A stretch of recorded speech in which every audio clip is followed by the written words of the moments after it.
الحمد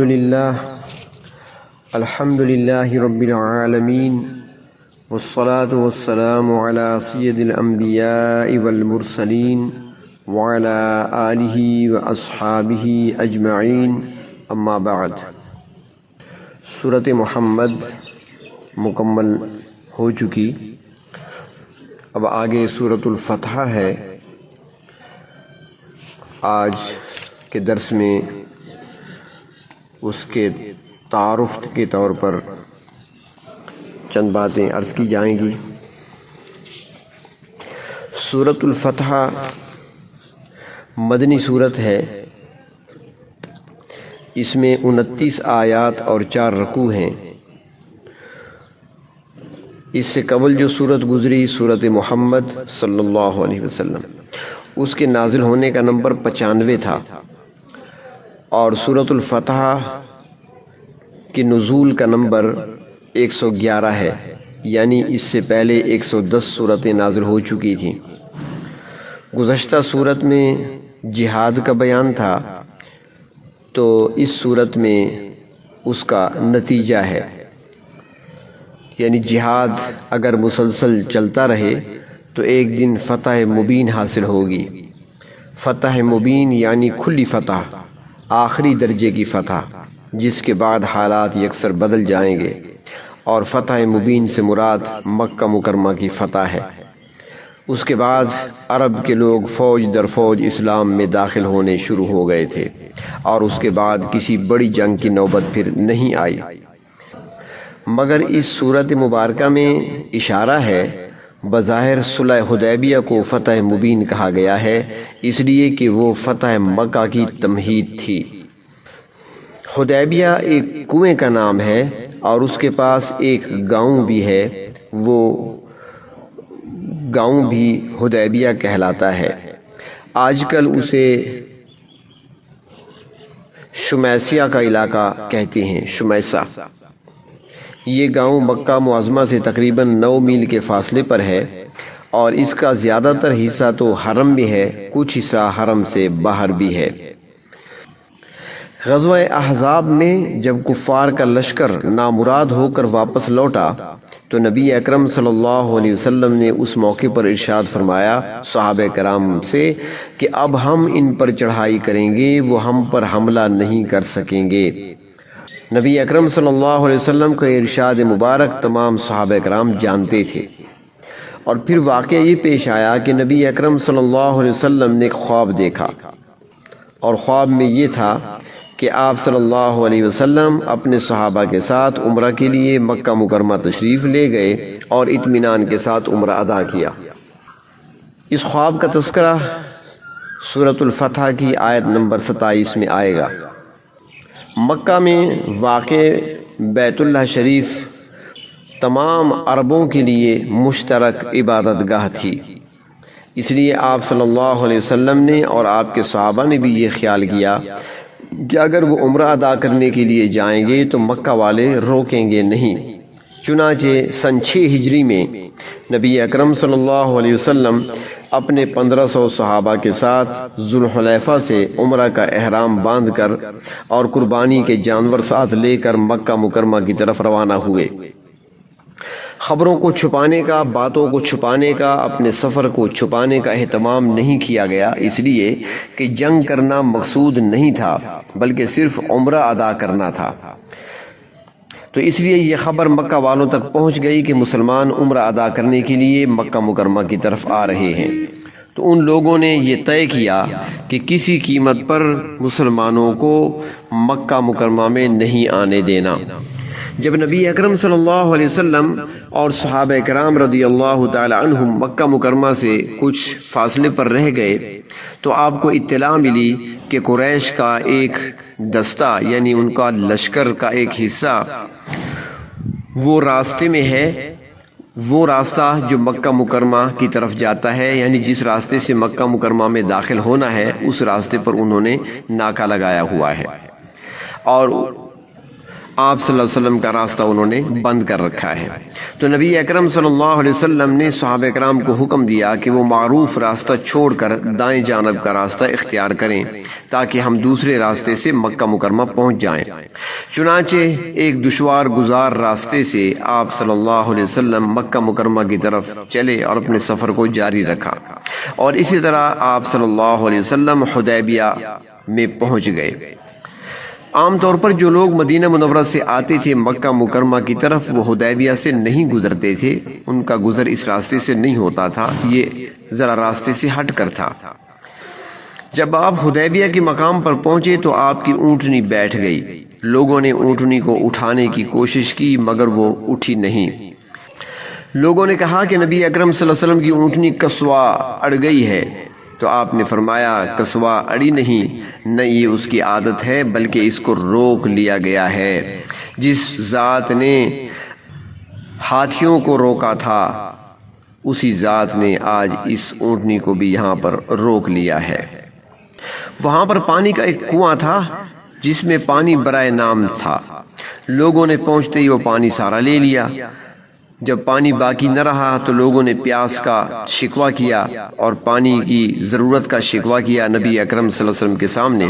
تو آپ صلی اللہ علیہ وسلم نے اپنے ترکش میں سے ایک تیر نکالا اور لوگوں کو حکم دیا کہ وہ اس کو کنویں میں گاڑ دیں۔ جب صحابہ کرام نے اس تیر کو کنویں میں گاڑا تو تھوڑی دیر کے بعد پانی جوش مارنے لگا۔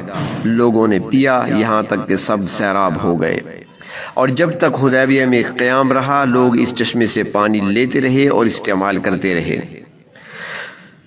نبی اکرم صلی اللہ علیہ وسلم نے اپنے داماد حضرت عثمان غنی رضی اللہ تعالی عنہ کو مکہ مکرمہ بھیجا تاکہ وہ مکہ والوں کو جا کر بتائیں کہ ہم لڑنے کے لیے نہیں آئے، جنگ کرنے نہیں آئے، ہم عمرہ ادا کرنے آئے ہیں، اور کعبہ شریف پر تو سب کا حق ہے، لہٰذا ہمیں عمرہ ادا کرنے کا موقع دیا جائے۔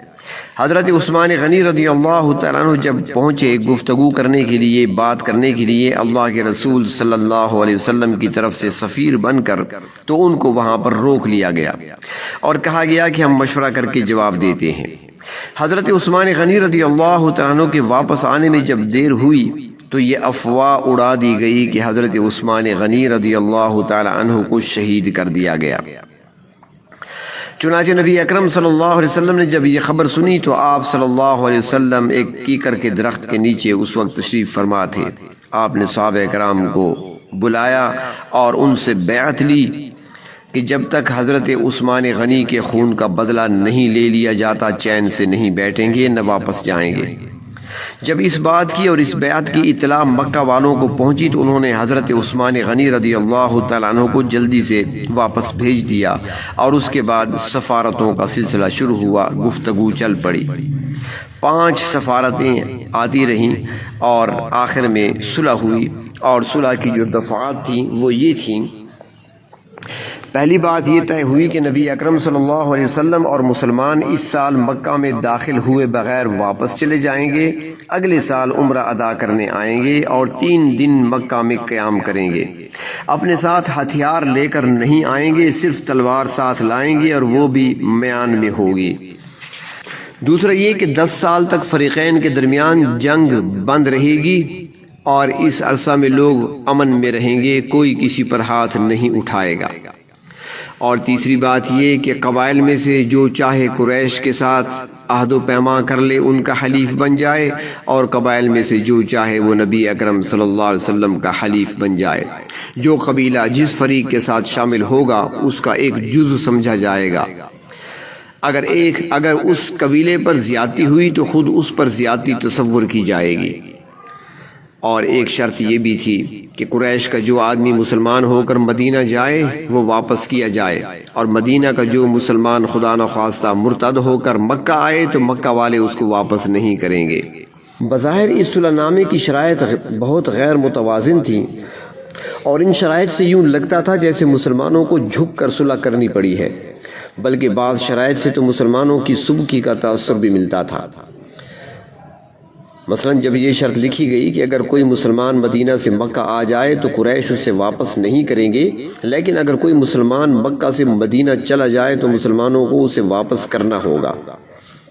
اور یہ ایک عجیب اتفاق تھا کہ اسی شرط کے حوالے سے عین اس موقع پر مسلمانوں کے لیے ایک بہت بڑی آزمائش بھی آ پڑی، اور وہ یوں ہوا کہ یوں ہی صلح نامہ کی تحریر مکمل ہوئی تو ایک مسلمان نوجوان ابو جندل جو کہ قریش کی قید میں تھے اور اسلام لا چکے تھے، مشرکین نے ان کو قید کر رکھا تھا، وہ اسی وقت کسی طریقے سے فرار ہو کر مسلمانوں کے پاس آ پہنچے۔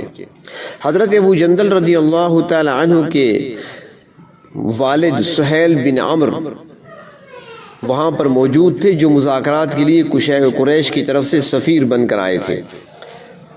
وہ اس وقت تک وہیں پر موجود تھے۔ ابھی اس نے معاہدے کے مطابق اپنے بیٹے کی واپسی کا مطالبہ کیا، اور شرط کے مطابق مسلمان حضرت ابو جندل کو واپس کرنے کے پابند تھے، اور ادھر ابو جندل دہائی دے رہے تھے کہ انہیں دوبارہ ان قصائیوں کے حوالے نہ کیا جائے، مگر چونکہ شرائط طے ہو چکی تھی اس لیے نبی اکرم صلی اللہ علیہ وسلم نے ابو جندل کو واپس بھیجنے کا فیصلہ فرمایا، اور آپ نے ارشاد فرمایا، ابو جندل تم صبر کرو، ہم معاہدہ کر چکے ہیں اور ہم پر معاہدے کی پابندی لازم ہے۔ مسلمانوں کی صفوں میں اس وقت رکت آمیز صورتحال پیدا ہو گئی جسے برداشت کرنا ان کے لیے آسان نہیں تھا۔ مسلمانوں کا پورا لشکر مضطرب تھا، کوئی شخص بھی ان مصلحتوں کو نہیں سمجھ رہا تھا جنہیں نبی اکرم صلی اللہ علیہ وسلم اپنے سامنے دیکھتے ہوئے شرائط کو قبول فرما رہے تھے۔ یہی وہ موقع تھا کہ جذباتی کیفیت میں حضرت عمر فاروق رضی اللہ تعالی عنہ نبی اکرم صلی اللہ علیہ وسلم کے سامنے آ کر عرض کرتے ہیں، یا رسول اللہ صلی اللہ علیہ وسلم کیا ہم حق پر نہیں ہیں؟ آپ نے جواب دیا، ہاں ہم حق پر ہیں۔ حضرت عمر نے پھر پوچھا، کیا آپ اللہ کے رسول نہیں؟ آپ صلی اللہ علیہ وسلم نے مسکرا کر جواب دیا کہ ہاں میں اللہ کا رسول ہوں۔ حضرت عمر رضی اللہ تعالی عنہ نے پھر پوچھا کہ ہم اس قدر دب کر صلح کیوں کر رہے ہیں؟ تو آپ صلی اللہ علیہ وسلم نے فرمایا کہ میں وہی کر رہا ہوں جس کا مجھے میرے اللہ نے حکم دیا ہے۔ جب صلح نامہ لکھا جا چکا تو نبی اکرم صلی اللہ علیہ وسلم نے صحابہ اکرام سے فرمایا کہ اٹھو، قربانیاں کرو اور احرام کھول دو، مگر کوئی نہیں اٹھا۔ آپ صلی اللہ علیہ وسلم نے 3 مرتبہ یہ بات ارشاد فرمائی۔ جب کوئی نہیں اٹھا تو آپ صلی اللہ علیہ وسلم خیمہ میں حضرت ام المومنین ام سلمہ رضی اللہ تعالی عنہا کے پاس گئے اور لوگوں کے طرز عمل کا شکوہ کیا۔ ام المومنین حضرت ام سلمہ رضی اللہ تعالی عنہا نے عرض کیا، یا رسول اللہ صلی اللہ علیہ وسلم کیا آپ ایسا چاہتے ہیں؟ آپ تشریف لے جائیں اور کسی سے کچھ نہ کہیں، جانور ذبح کریں اور حجام کو بلا کر سر منڈا لیں۔ صحابہ کرام آپ کے دیوانے ہیں، جب آپ کو دیکھیں گے تو وہ لازماً عمل کریں گے۔ چنانچہ آپ صلی اللہ علیہ وسلم باہر تشریف لائے اور کسی سے کچھ نہیں کہا، اپنا جانور ذبح کر دیا اور حجام کو بلا کر سر منڈوا دیا۔ جب لوگوں نے دیکھا تو ایک دم سے اٹھے اور اپنے اپنے جانور ذبح کیے اور ایک دوسرے کے سر مونڈنے لگے۔ نبی اکرم صلی اللہ علیہ وسلم کی اتباع میں اگرچہ سب نے احرام بھی کھول دیے اور قربانی کے جانور بھی ذبح کر دیے، لیکن عملی طور پر اس وقت ہر مسلمان دل گرفتہ اور شدت غم سے نڈھال تھا۔ یہ وہ صورتحال تھی کہ اس میں اللہ تبارک و تعالی نے اس صورت مبارکہ کو نازل فرمایا، اور اللہ تعالیٰ نے مسلمانوں کی دلجوئی کے لیے خصوصی طور پر اس کے آغاز میں ایک بہت بڑی خوشخبری کا اعلان فرمایا، اِنَّا فَتَحْنَا لَكَ فَتْحًا مُبِينًا۔ اے ایمان والو، تم لوگ کیا سمجھ رہے ہو کہ تمہیں بہت دب کر صلح کرنی پڑی ہے؟ لیکن تمہیں معلوم ہونا چاہیے کہ اس صلح نامے کے پردے میں ہم نے اپنے رسول صلی اللہ علیہ وسلم کو ایک عظیم الشان فتح عطا فرمائی ہے، اور پھر بعد میں آنے والے حالات سے ثابت بھی ہو گیا کہ صلح حدیبیہ مسلمانوں کے لیے واقعی فتح مبین تھی۔ اور اس میں سب سے پہلی اور بڑی کامیابی تو یہی تھی کہ قریش مکہ نے مسلمانوں سے معاہدہ کر کے انہیں اپنے برابر کا ایک فریق تسلیم کر لیا تھا۔ آگے سورت مبارکہ میں یہ سارے واقعات آئیں گے، تفصیل کے ساتھ گفتگو ہوگی۔ اللہ تبارک و تعالی قرآن حکیم کو سمجھنے اور اس پر عمل کرنے کی توفیق عطا فرمائے۔ وآخر دعوانا ان الحمد للہ رب العالمین۔